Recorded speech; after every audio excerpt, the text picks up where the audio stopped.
Welcome back to Focus on Ghana. We're talking about Ghana, we're talking about Ghana educational system, and we have as our guests Dr. Ibrahim Asante and Priscilla Inipo helping us to do that. We mentioned earlier on that the free senior high school education policy rolls out and starts in September, where the new academic year starts. Students who are entering the senior high school, there are about 400,000 of them, have the chance to enjoy free senior high school education in Ghana. We're looking at the challenges that the curriculum that's being run in Ghana and across Africa is facing. And again, we're looking at how Ghana will benefit from this policy and also make education fit for purpose. Now, just before we left off, the doctor was talking about what to do and how to do it very well. Now, across Africa, you realize that, as you mentioned, project on the table, this and that.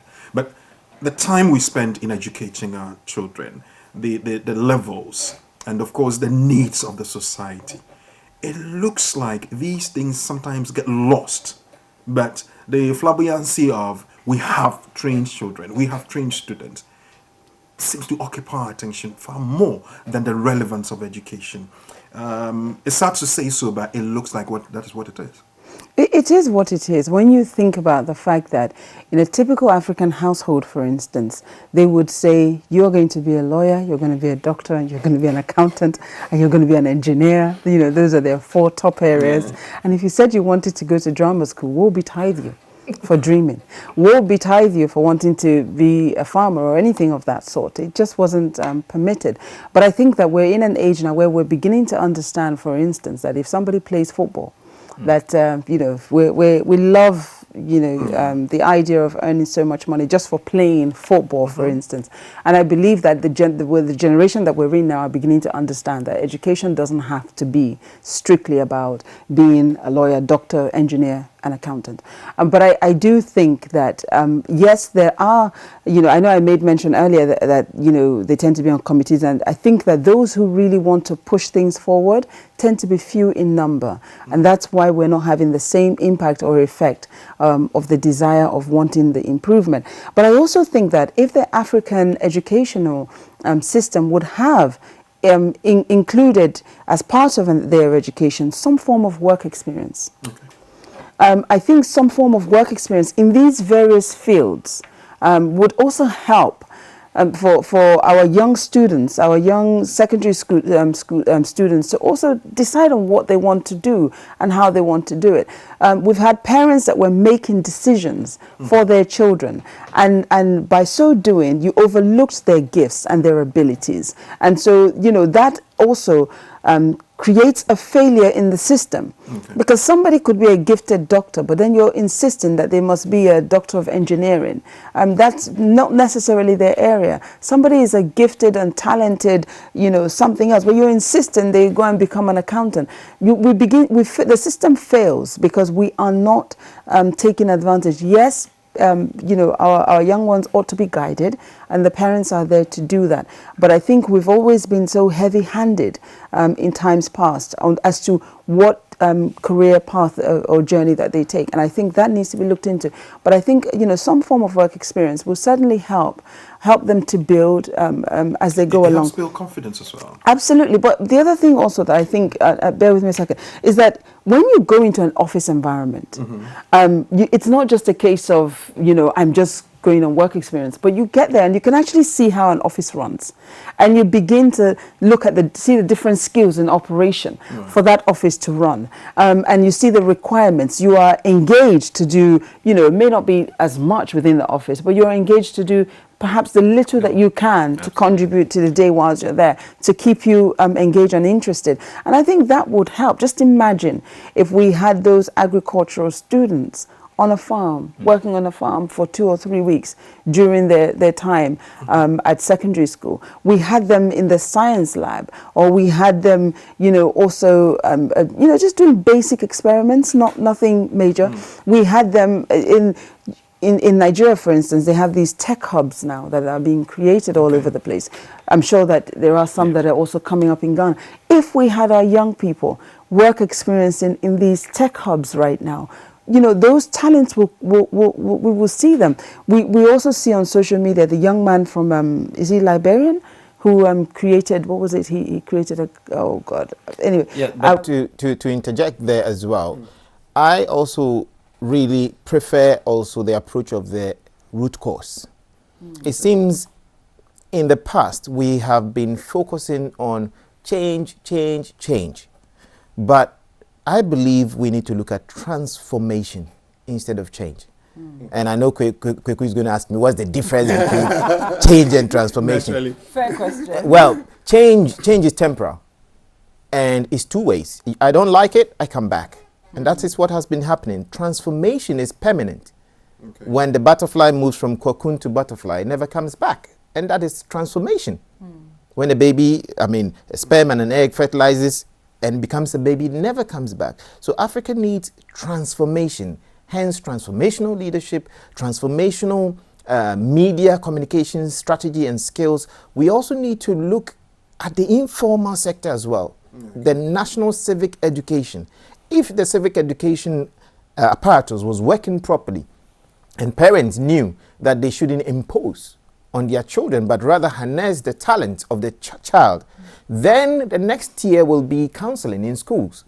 Are we exposing the children to effective counseling at school to know which subjects to pursue, career paths? You'd agree that some of these systems and structures exist, but the effectiveness of that, because guidance and counseling units abound in all the regions, in the educational service systems in all the regions in Ghana, but we still have these people falling through and making the wrong decisions.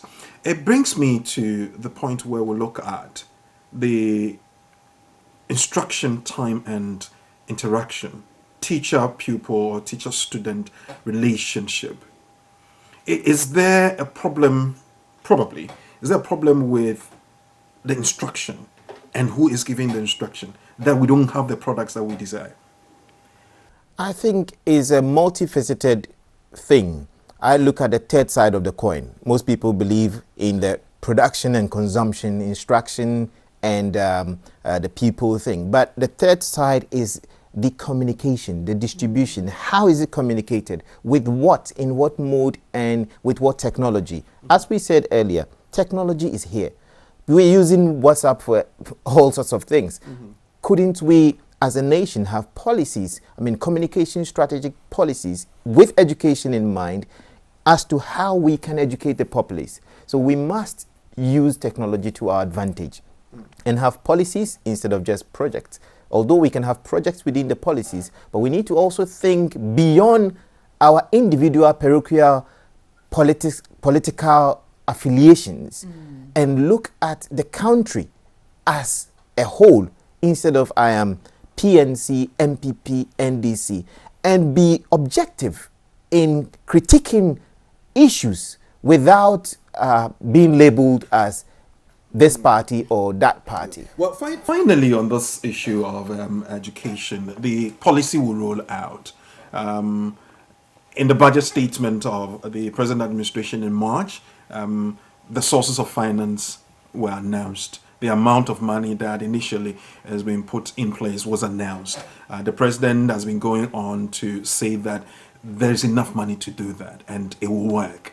It's not just a campaign thing, but a national strategy to develop the nation.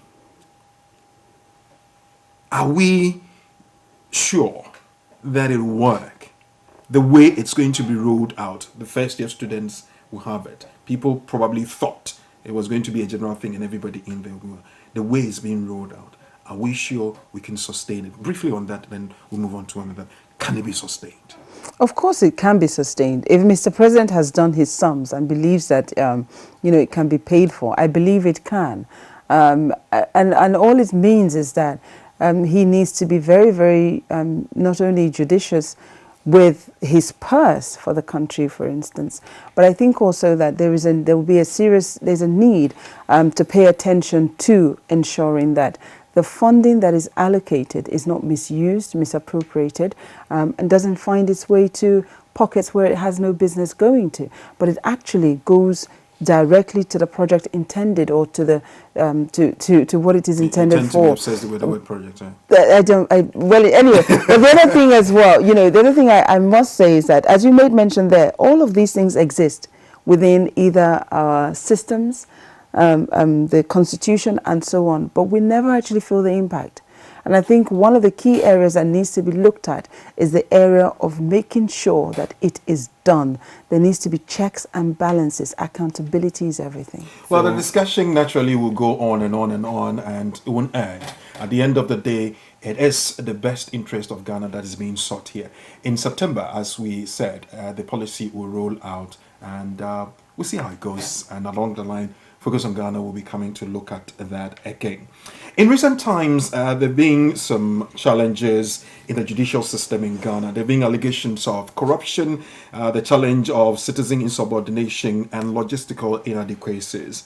There's a new Chief Justice that is going to go before the Appointments Committee of Parliament pretty soon, and she will take her position as a Chief Justice. A lady taking over from a lady, very interesting. Georgina Wood has retired, and Sophia Akufo is coming in. The challenges in the judicial system in Ghana. Recently, we have had mob injustice. I want to call it that, because you can't have mob justice where you lynch people. We have had people getting to courts and trying to free suspects. We have had people disobeying commands and instructions of the president. We have had people rioting in villages and all that. All these come under the judicial system. It is not only peculiar to Ghana, it's peculiar to, and it's across Africa. Does it make it difficult working in that system? Absolutely. It does, because what you're just describing there is a complete breakdown of law and order. I think the best way I hope I can explain this is it's this. We're in the United Kingdom at the moment. Now, if I make the mistake of, say for instance, putting my hand on you, be that it injures you or it doesn't injure you, it matters not how I do that. And you keep your arms to yourself. I will, well, and you now decide to report the matter to the police. You can do that, and I will be far away from you. I'm in my home. I've gone about my daily business. I'm wherever. At some point, I am going to either be invited or there'll be a knock on my door by the police that will now say, we understand that you put your hand on Kweku inappropriately. And I will have to answer for that. There is a punishment for that. And as such, because I know that, because it is an offense, because somebody will do something about it, I dare not make that mistake. Right. Now, it is not to say that Africa or Ghana doesn't have the laws. We have these laws in place. We make the best laws even. But the unfortunate thing, again, goes right back to nobody is brought to book. A lot of people get away with things that they have no business getting away with. The governance appears to turn a blind eye to human rights, to issues that are extremely important to the citizens and the populace. The protection, for instance, you will find in, I will not mention the name of that particular country, but you will find there that the police, rather than being your protectors, are the ones that will abuse you. Absolutely. People are fearful of the police. And it shouldn't be that way. Absolutely. And if I may come in there, talking about Ghana, focusing on Ghana, I would say Ghana is the beacon of hope for Africa now. I will say, Robin, taking that away from my Nigerian sister. I made no mention of any country. Well, but Ghana showing gender equality, which is one of the Sustainable Development Goals. I.e. having a female reaching that pinnacle through merit. And it is very important to underscore that. Most people don't know that the Chief Justice who's just retired, Madam Georgina Wood, was a police officer, I'm told, before going to the Circuit Court, and went through the ranks and even refused going to the Supreme Court the first time she was offered to be there. And has also implemented certain things like automation of the court system in Ghana. Under her tenureship, also coming to UK, I'm also aware to have paved the way for in-house training for judges, and also allowing the rule of law, I should say, to a large extent, to take its course. People may have their own views about it, due to whichever place they stand in terms of political or which lens they use.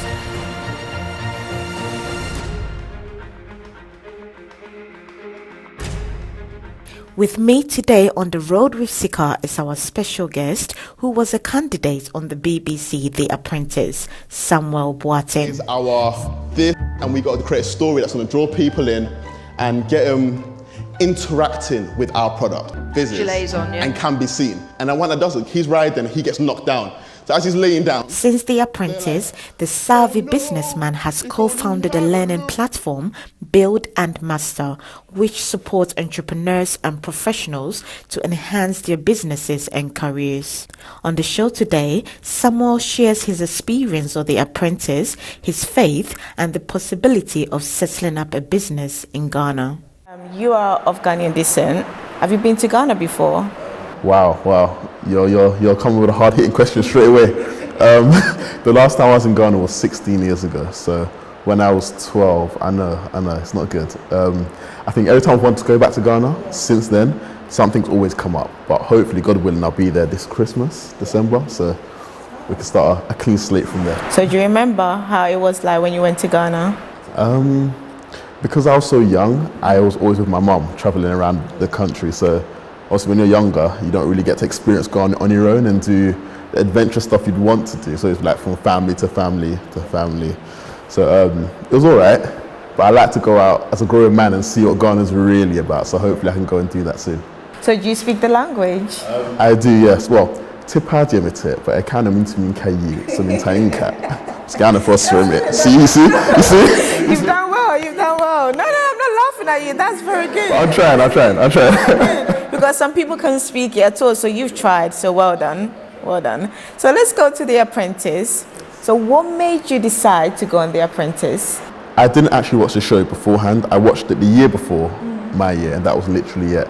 And I was, again, in the process of trying to set up another business, and I was struggling because I was looking for investment, and I wasn't able to connect with the people that I wanted to connect with. So I saw my wife sat down watching the season before mine, and she was like, "Oh, Samuel, I think you'll really enjoy this." And I was like, no, I won't. And it got to about episode 3 or 4, and she was still watching it, and I heard it in the background. So I started watching it with her, and I got really into it. I thought it was a great show.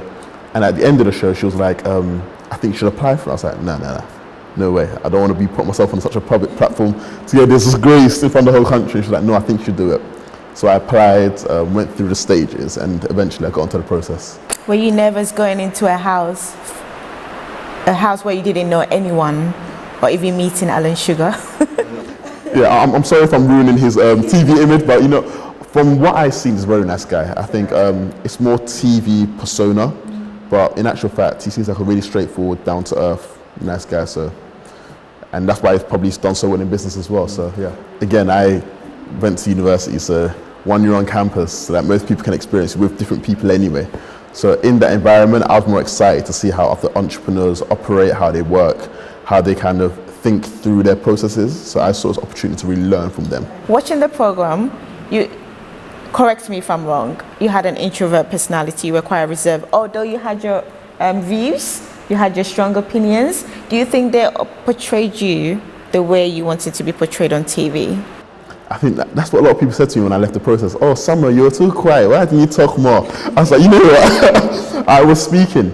But like I said, there's 18 characters on the show, and each episode is filmed over 3 days. Yeah. And they've got to film squeeze those 3 days into less than an hour. So there's a lot that isn't shown, and a lot that is edited in a way to show a story so the viewer understands why someone was eliminated from the process. So let's say in one episode I was really vocal, but I didn't leave. It would make no sense showing me regularly when the other person who did leave isn't shown at all. So I was very vocal, like I am in person. But again, that wasn't portrayed as much as it should have been. So one of your interviews, you mentioned that you would have struggled without your Bible. Is your faith pivotal in everyday life? My faith is very pivotal in my personal life, 110%, because without my faith and my understanding and knowledge in Christ, I wouldn't be the person I am today. So especially in such situations or scenarios where people can be very aggressive and very trying to aggravate you or frustrate you, it's important that you have that source of peace, that source of inspiration, that source of understanding which surpasses your human understanding. So in that moment, my faith in Christ and my knowledge in the Word of God was essential, 110%, because without it, you would have seen a frustrated Samuel. And a frustrated Samuel isn't a nice Samuel, so. That's great. So did you ever share with your contenders? Did you try to preach to them or, you know, speak the word to them? I think it was more through my works and the way people, or what people see me doing. So every night or every morning you'll see me reading my Bible. Every night you see me reading my Bible, sharing a quiet word of prayer. And I think that impacts people, especially when you're showing yourself to be a calm, collected character on and off camera. People see it's not just for show. They see that's how he is on a day-to-day basis. So I think it's more through the way you are and the way you live your life that speaks, or it's more of a testimony than ramming something down someone's throat. I think that spoke volumes whilst out there. Yeah. So what have you been up to since The Apprentice? Since The Apprentice, we've launched a learning platform, on and offline learning platform called Build a Master. So it helps entrepreneurs and professionals, giving them the right tools, resources, workshops and seminars to build their businesses or their careers. So we've been doing that since, and it started because before I went an apprentice, I didn't have the right connections or the right individuals to kind of build my business idea. And I thought, how many people have the same struggle to kind of connect to the right people or to build the visions they have in their minds without the right tools or resources or understanding how to do so. So we set that up to help people really build the visions they have and understanding the strategic processes of doing so. Would you like to take that to Ghana? That's what we will be doing, God willing, in December when we go there. We will look to launch a seminar there. So hopefully we can place one foot in Ghana, but also help Ghanaians set up businesses and really start to change the landscape. The reason why I asked you that is because I've been to Ghana and most of the businesses are owned by foreigners. No offense to them, but I know Ghanaians, we are very intelligent. We are so smart. And the ones here in the diaspora, we can take our business mindset to the country. That's why I asked you, because it would be so nice to see our own people building our businesses in Ghana. So 110%. I think a lot of the problems lie in resources and understanding how to set up businesses, which is what restricts a lot of Ghanaians from doing so. So hopefully when we're able to go to Ghana and give them the tools, resources required and an understanding of how to set up business in the right way, from filing a company to understand your taxes, understand how to structure it, executing a good marketing plan, understand your marketing strategy, putting together a business plan. Once all these tools are in place, I think it'll enable more Ghanaians to set up in Ghana, not just temporarily, but to stay in the long term and really help shape the nation. So do you think being on The Apprentice has changed you personally as well as being an entrepreneur? Personally, no, I'm just the same person. But as an entrepreneur, definitely, it's made me a lot more shrewd in my business dealings. I think when you're with such sharp and at times aggressive entrepreneurs on the show, it shows you that you have to be very shrewd. You can be nice in business, which I am, but very shrewd in your dealings, knowing what you want and going about it in a very, not aggressive, but a very intelligent manner, I'll say, yeah. Right now, we are living in a world where some people call themselves entrepreneurs because they feel as though they've set up small businesses or they've opened an account on Instagram or Facebook, so therefore they're entrepreneurs. No offense to them. What skills does one need to become an entrepreneur? The main skill I'd say you need to be an entrepreneur is to be persistent. Persistence is key because you have so many setbacks in business that if you're not a persistent individual, you will give up. So that's the first key skill you need. Other resources or things you need to have as an entrepreneur is to understand your business, understand the market in which your business is in, and put together a good, well-constructed marketing strategy to get your idea out there, marketing plan, and a business plan so you can really structure your business and understand for yourself how the business operates, but also how you can get the business out there. So these are key things an entrepreneur must understand or must know to really not only consider themselves entrepreneurs, but to get their idea out there or their business out there for all to see. There are people out there, not just in the business field, that are trying to achieve something, pursuing their career, but they never get there. What advice would you give to someone that's trying to start up a business or trying to get into their field? First of all, reach out to me. I'll be more than happy to help you out. Putting in strategic steps as to how you can get your business up and running. But second of all, don't give up. Don't procrastinate and just get started. You find a lot of people procrastinate on an idea and they think on it too long, or when they start their business, they don't put strategic plans in place, such as a strategic marketing plan, or even simply writing down a very simple business plan. It doesn't have to be 30 pages long, just 2 pages to understand what it is you're doing and how you're going to execute it. So these 2 essential things people don't do. So do that, get started, and if you're still stuck or you don't really understand how you're going to execute your plan, reach out to me. I'll be more than happy to help you. Should you require assistance, email info@buildandmaster.com or check out the website buildandmaster.com, where you can get free tools and resources that will help you structuring and executing the launch of your business. It's been great having you on the road with Sika. It's been nice being here. I hope to see you soon and hope things get better and bigger for you. Thank you.